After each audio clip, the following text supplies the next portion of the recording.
Hello, a very good evening to you. I'm Jo Kent. A young woman from Hampshire who couldn't walk or talk following surgery to remove a brain tumour is shining a light on the mental health problems that can also develop or worsen after having such invasive surgery. Lizzie, who's from New Milton, was diagnosed with the tumour at the age of just 21. After treatment at Southampton Hospital, she ended up making a remarkable physical recovery, regaining both her speech and mobility. However, she's experienced heightened anxiety and depression in the months since her surgery. Now Lizzie and her family are raising money for what they say is vital research into brain tumours. I've been speaking to Lizzie and her mum Debbie.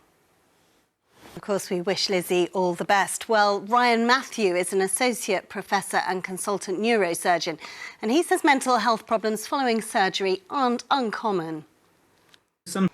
Well, we're staying with health matters now because for the NHS, it's been a winter like no other. Hospitals across the south have declared critical incidents as the demand for beds has reached new heights. One of the solutions could be providing hospital care elsewhere. At the end of last year, more than 1,700 patients across Hampshire and the Isle of Wight were cared for at home in what's being called virtual hospital wards. In total, 8,000 have been cared for in this way since the programme first began. With more, here's our health correspondent, Alistair Fee. The first iteration, John Apter, is to face gross misconduct proceedings over an allegation about his behaviour in late 2021. You're watching South Today. Do stay with us. Andy will have the sport with news of how cycling... Now, tens of thousands of Ukrainian refugees have come to the UK to flee the war that started almost exactly 1 year ago. Now, a new exhibition in Berkshire aims to highlight the talents of 3 experienced artists who've been welcomed into homes in Berkshire.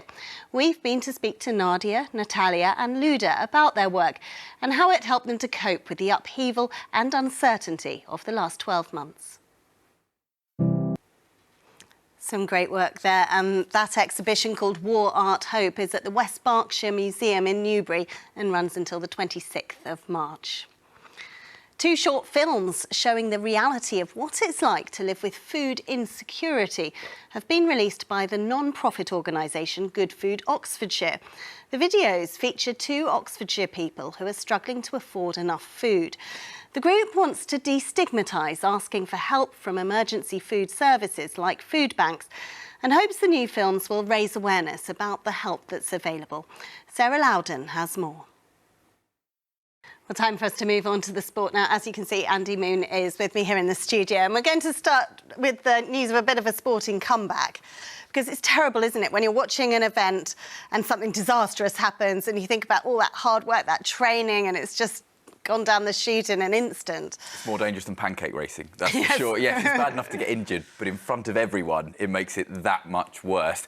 Petersfield cycling, good last week for our athletes in the south, so a lot to look forward to for them in the next couple of months. Great, thanks very much, Andy. Now, an inclusive musical performance will take place in Poole tonight when the Bournemouth Symphony Orchestra's disabled-led ensemble, BSO Resound, joins forces with the Royal Northern Sinfonia's RSN Moves.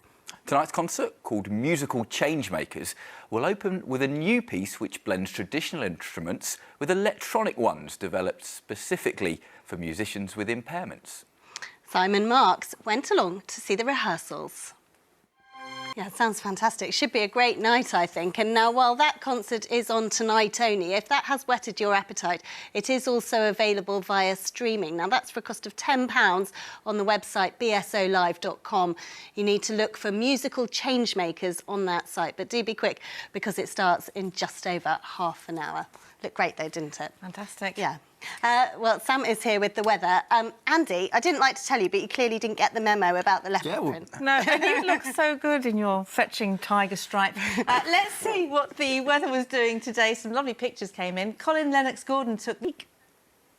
Sam, thanks very much. You keep telling me to get an electric blanket. I don't have one. I need to sponsor someone. Thanks very much. That's all from us for this evening. Ed Salt will be with you for our late news at 10:30. Have a lovely evening. Good night.